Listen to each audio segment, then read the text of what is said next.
Aminuddin baru tahu. Ini dia. Ini. Saya rasa ini sudah cukup ya. Kemudian 2 minggu lalu baru reuni juga di sini. Jadi yang reuni memang yang asli-asli aja mas. Memalukan, Jokowi benar-benar dipermalukan. Anies Baswedan gelar reuni alumni UGM tahun 80-an bersama para tokoh besar. Balai Rung Universitas Gadjah Mada dipenuhi tawa. Para alumni angkatan 80-an berkumpul. Nostalgia, kenangan, foto bersama. Di antara yang hadir ada Anies Baswedan, terlihat santai, berinteraksi dengan tokoh-tokoh lain seperti Muhaimin Iskandar sampai Pratikno yang diduga kuat menjadi otak dalam pembuatan ijazah Jokowi. Kamera merekam keakraban itu, viral. Namun justru yang tidak hadir yang menjadi sorotan, Joko Widodo. Dan seketika ruang publik bergemuruh. Tak ada satupun yang mengenal Jokowi. Bahkan album alumni UGM yang beredar disebut-sebut dicetak ulang alias palsu. Apakah benar bahwa ijazah Jokowi palsu? Nampak sekali alumni UGM Anies Baswedan seakan menjadi saksi kunci atas semua ini. Mari kita jujur. Pernyataan resmi yang disampaikan oleh Pak Joko Widodo yang tadi saya sampaikan. Ini yang bahwa kemarin Pak Arisman ini Pak yang soal tempat KKN juga dipersoalkan itu mungkin ada tanda. kita dengar pelan-pelan ya. Di Jagaja, di Desa Kebuyan, di Kecamatan Wonosgoro, Kabupaten Boyolali, kita ke sana. boleh dekat ini. Tahunnya seingat saya 85 awal. 85 awal. Dekat aja dari sini, warung-warung naik. Ya, jadi jelas ya. 85 awal. Jadi jelas ya. Tahun 85 Pak Joko Widodo mengatakan beliau KKN. Dirtipidum mengatakan tahun 83 beliau KKN. Nah, di Tipidumnya sudah ada disampaikan. Saya sampaikan ini ya dari Dirtipidum ya. KKN lama 3 bulan di Kecamatan Wonosgoro, Kabupaten Boyolali pada tahun 1983. 83 ya, jelas ya. Oke. Itulah kontradiksi antara apa yang disampaikan oleh orang yang melakukan KKN dengan orang yang meneliti dokumen KKN, itu dua hal yang akhirnya berkontradiksi. Saya ingin masuk kepada penjelasan kenapa ini ada konspirasi besar. Karena dokumen ini digunakan untuk mendaftarkan diri sebagai calon presiden, seharusnya dokumen ini delege secara patut memenuhi standar administrasi akademik. Harus ada tanggal, bulan, dan tahun. Kenapa? Karena ini demi integritas dokumen. Ini untuk menentukan waktu hukum saat dokumen dibuat dan untuk menentukan keabsahan, dan nanti suatu hari ketika dokumen ini dipersoalkan bisa di tracing. Oke, sebentar. Bisa dicari jejaknya. Berarti menurut Anda sepak terjang Pak Jokowi Menurut selama saya ini mengancam seharusnya kedaulatan. pada saat ijazah ini mau didaftarkan sebagai dokumen calon presiden harusnya ditolak oleh KPU. Kemudian 2 minggu lalu baru reuni juga di sini. Jadi yang reuni memang yang asli-asli aja mas.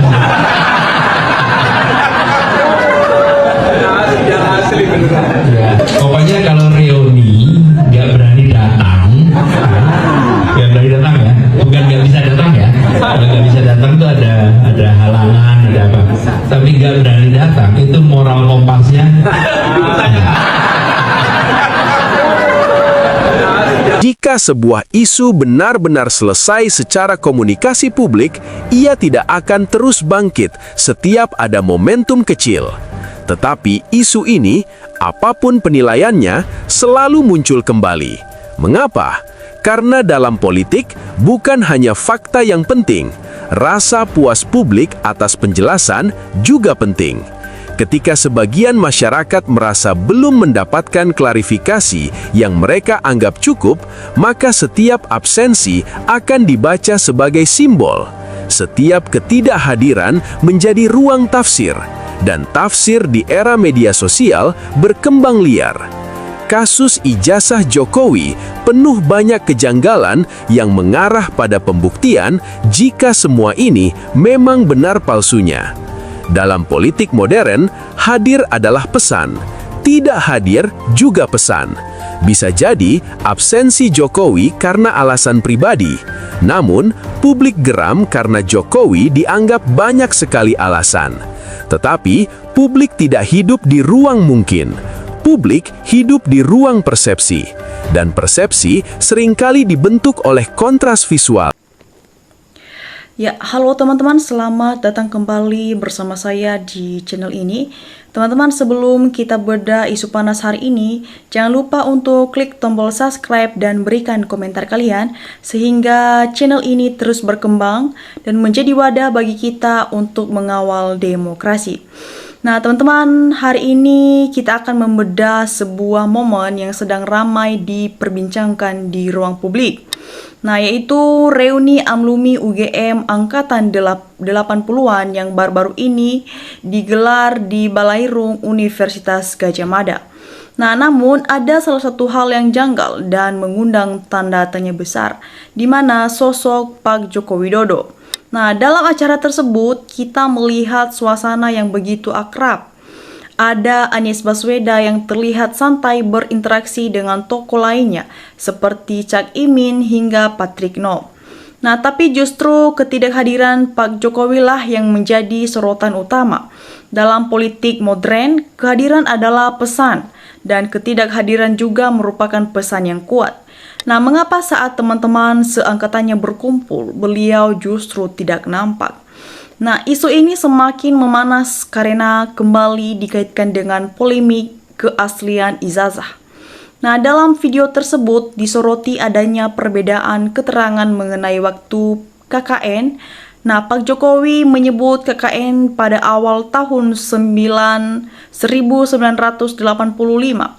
Sementara data di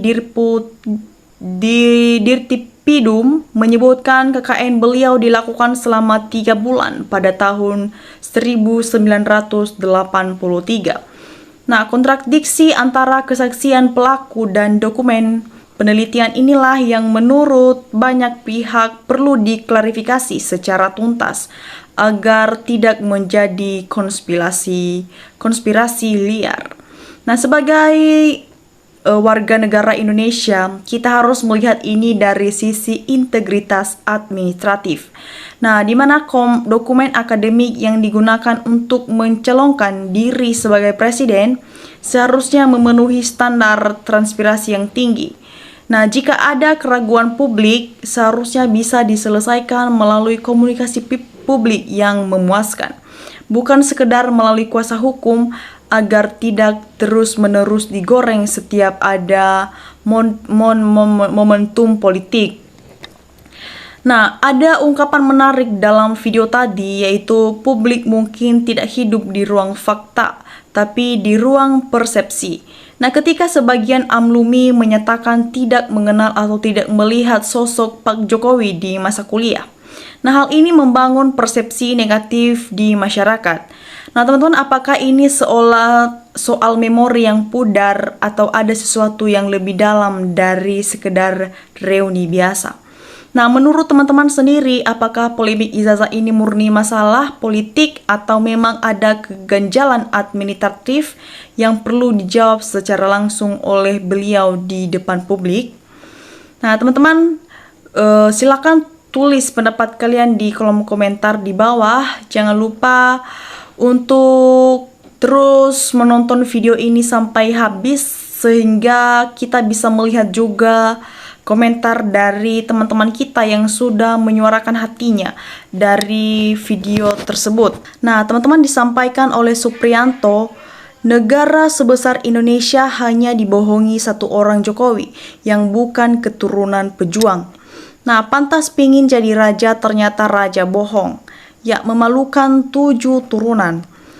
Ya, seharusnya penegak hukum dan presiden mengumumkan secara resmi bahwa ijazah tersebut palsu. Rakyat tidak dapat dibohongi, penegak hukum dan presiden harus jujur. Nah, teman-teman, disampaikan oleh Surya Hondoko, makanya rakyat nanti di 2029 jangan pilih yang palsu, nyusahin, ancur negara dibuatnya. Nah, teman-teman, disampaikan oleh Umi Bunda, Orang lain diakui semua perbuatan salah, bohong, karmanya menyedihkan. Jokowi manusia tidak punya malu, otaknya penuh dengan kebohongan. Teman-teman, disampaikan oleh Fendi Manus, kenapa Jokowi nggak hadir di reunian angkatan 80-an, apa nggak diundang? Nah, reuni Fakultas Kehutanan UGM ada dua kubu, Jokowi dan kubu Anies. Ya, yang reuni yang asli-asli saja, yang nggak reuni pasti palsu. Ya, nggak bisa dipercaya kedua-duanya. Disampaikan oleh Info Sambeng, bumi pasti berputar, kebohongan pasti terbongkar. Teman-teman, disampaikan oleh Mata Batin, bagi rakyat semakin hari semakin jelas bahwa tidak adanya ijazah asli Mulyono. Nah, semakin banyak yang menyuarakan kebenaran demi masa depan negeri tercinta. Ya, kalau dari awal sudah dimulai dengan kejelekan, pasti tujuan dan langkah-langkahnya kejahatan Indonesia. Banyak orang pintar, teori meteorologi ilmiah pasti sangat dipahami. Kalau tidak bisa dilacak dari pangkal, maka bisa dilacak dari ujung. Ya, kalau tidak bisa dilacak dari kejahatan awal, kan bisa dilacak dari hasil akhir kejahatannya. Nah, tapi saya berani, inilah zaman di mana idealisme untuk negara sudah hancur. Nah, teman-teman, disampaikan oleh Yeti Hamzah, anak dan bapak sama-sama nggak sekolah, yang benar cuma ngaku-ngaku doang, nggak punya malu sama sekali. Nah, teman-teman, disampaikan oleh Aki Mama, kalau benar ijazahnya asli, Pak Jokowi harus datang ke pengadilan. Jika tidak, berarti ijazahnya palsu, tidak bisa dibantah lagi. Adili Jokomul, pembohong pengkhianat rakyat, dihukum mati, para keluarganya dan asetnya disita, dan menteri titipan dicopot semua Pak Prabowo. Ya udahlah, jeng ngaku aja udah, buktikan memalukan dengan bayar pengacara. Masalah ijazah situ aja udah ketahuan palsu. Nah, teman-teman, disampaikan oleh Ibra Kaling, katanya Amlumi UGM kok nggak kelihatan batang hidung di Amlumi ini. Ya, seakan belok kiri. Nah, teman-teman, disampaikan oleh Zero Max, nyatanya sampai sekarang Jokowi CS mampu membodohi orang pintar dan membuat Indonesia gaduh. Begitu hebatnya dia sekarang meskipun banyak yang aneh-aneh darinya. Nah, teman-teman, disampaikan oleh Bulan, sangat-sangat memalukan, tentunya polisi malu oleh Jokowi. Minta pertolongan sama polisi, tetapi Jokowi juga yang menghalangi polisi. Nah, teman-teman, disampaikan oleh Yodi, tak ada toleransi untuk pemalsu ijazah karena sangat